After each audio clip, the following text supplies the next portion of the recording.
Hi guys! Alam niyo, first time kong mag-vlog. First time kong mag-vlog ng ganito kasi nahihiya pa ako. Ngayon, simulan ko na. Magluluto ako ngayon ng sitaw, ginisang sitaw. Kasi parati kami dalawa ng nanay ko ang natitira sa bahay. Yung mag-aama ko, yung aking asawa, nasa Nueva Vizcaya ngayon. Doon sila ngayon may project. Yung anak ko naman lalaki, nasa trabaho. So, doon, nangungupahan siya ngayon. Pero dito rin sa San Juan. Tapos yung bunso ko naman, nasa UPLB. Kanina lang siya bumalik ulit. Tapos uni na naman yun after, bisan 2 weeks, 1 week, ganyan. Kasi nga, maraming exam. Ngayon, magluluto ako ng ginisang sitaw. Anong-ano ko sa sitaw, ewan ko ba. Lalagyan ko lang siya ng 4 na pirasong hipon. Kasi may natira pa akong hipon. Kaya yun ang aking lutuin. Tapos may natira pa ako kaninang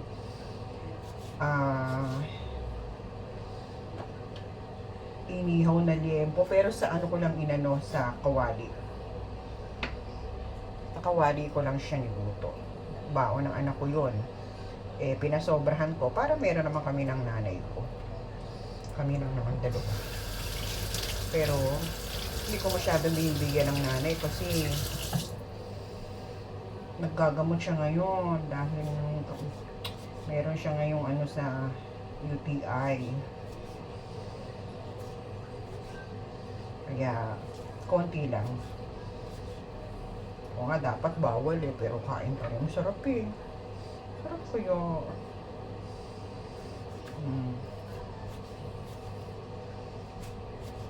Tapos kasama ko yung mga aso. Ayan, kami. 5 aso. Yung isa nasa labas. Yung 4 nandito sa loob. Grabe, laki ng braso ko pala, oh.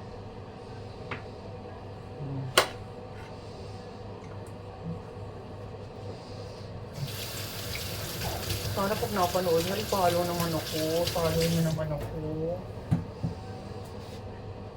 Sa aking YouTube. Para naman... Ano ba na?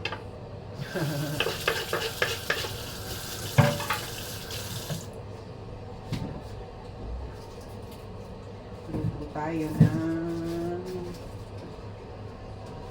isang sitaw.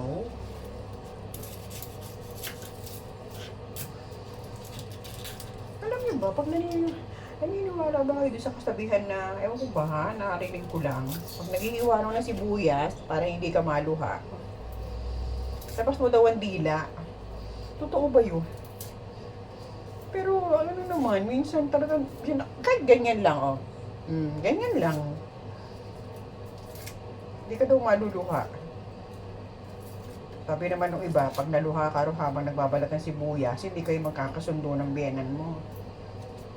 Talaga naman ang mga pamahiin. Kung ano-ano na lang. Kaya hindi na lang kung maniniwala ka. Diba? Lalo na yung matatanda nung araw, diba? Ano? Maraming mga kasabihan.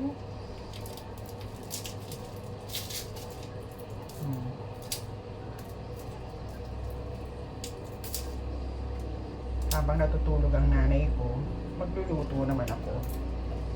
Dahil maya-maya, magdo-doorbell na ang nanay ko. Ay, magdo-doorbell, magbe-bell na kanyang ano, kalembang. At nagugutom na.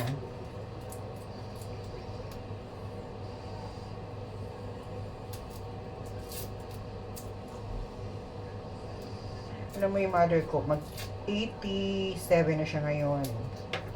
Malapit na ang kanyang birthday.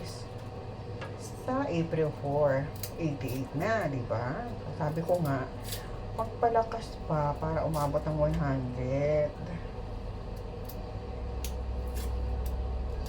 5 po kami magkakapatid. Puro lalaki po yung mga kapatid ko. Ako lang nag-iisang babae. Kaya ito, syempre, ako yung kaalaga sa kanya. Minsan nga niloloko nanay ko, daya mo na eh. Ba't isa lang babae inanak mo? Pero okay lang. At least kasama ko pa nanay ko ngayon, di po? Pero yung mga kapatid ko, hindi naman nila kinakalimutan ng nanay ko. Buwan-buwan, padala sila sa nanay. Lahat sila. Ako lang tagapag-alaga. Hindi nila kinakalimutan. Kaya, nakakatuwa naman. Kasi, syempre, yan naman ang inana ng nanay ko sa amin. Pinalaki kami maayos.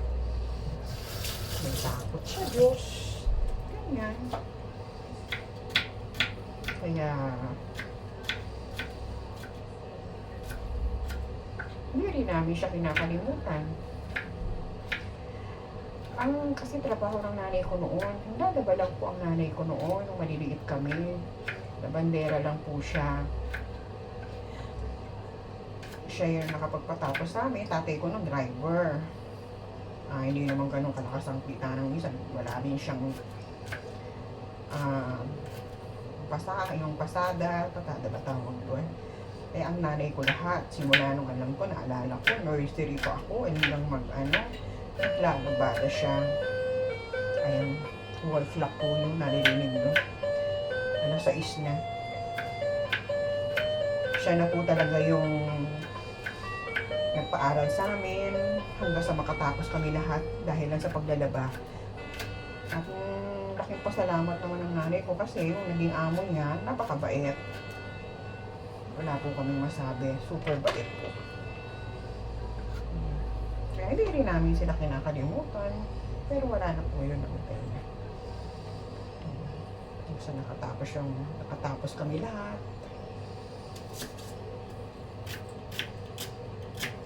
Nakuha yung magandang trabaho, yung mga kapatid ko.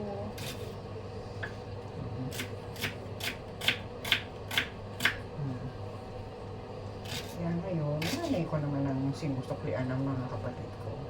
Ako rin naman nakatapos pero trabaho ako pero tumigil din ako agad dahil simula nung buntis nga ako, nahihirapan ako kaya nag-resign na lang ako.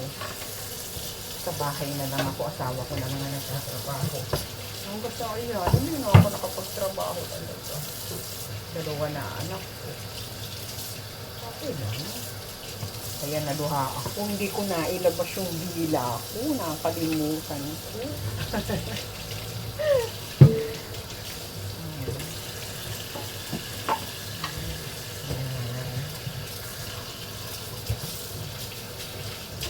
Okay na, magigisa na lang ako. Ay, ito pa palang hipon. O, diba, di 5 pirasong hipon.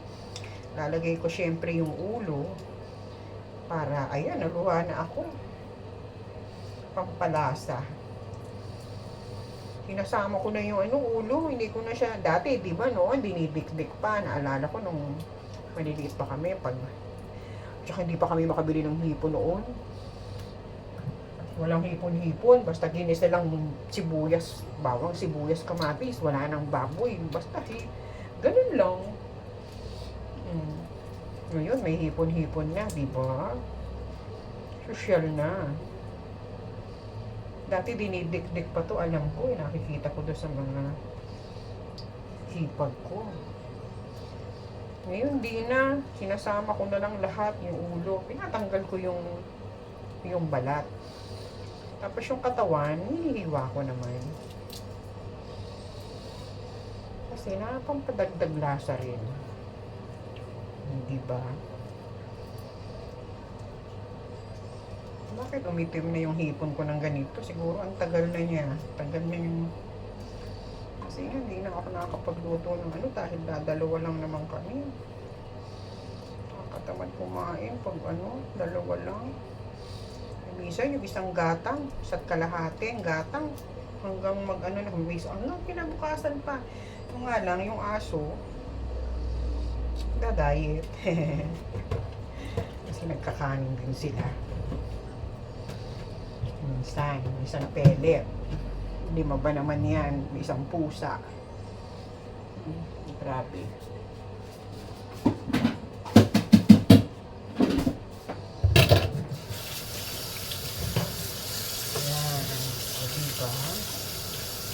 hihiwain ko na lang ang hipon. Tapos magigisa na ako. Magkakain. Okay. Big na nga, alas 6 na.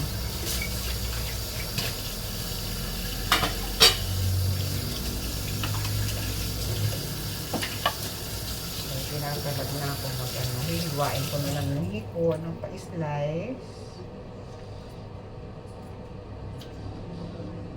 Para naman dumami. Tapos ready nang siyang igisa.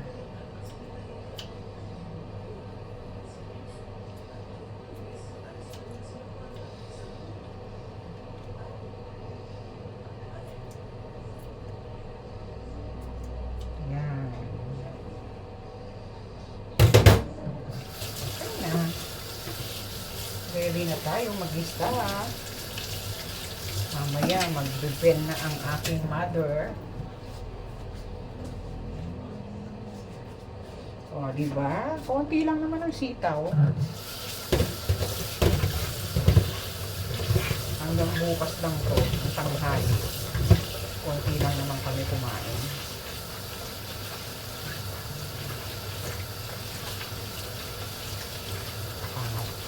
Bawal to sa may mga arthritis. Pero sabi nila, hindi naman daw totoo yan. Yan, magigisa na ako. Thank you for watching.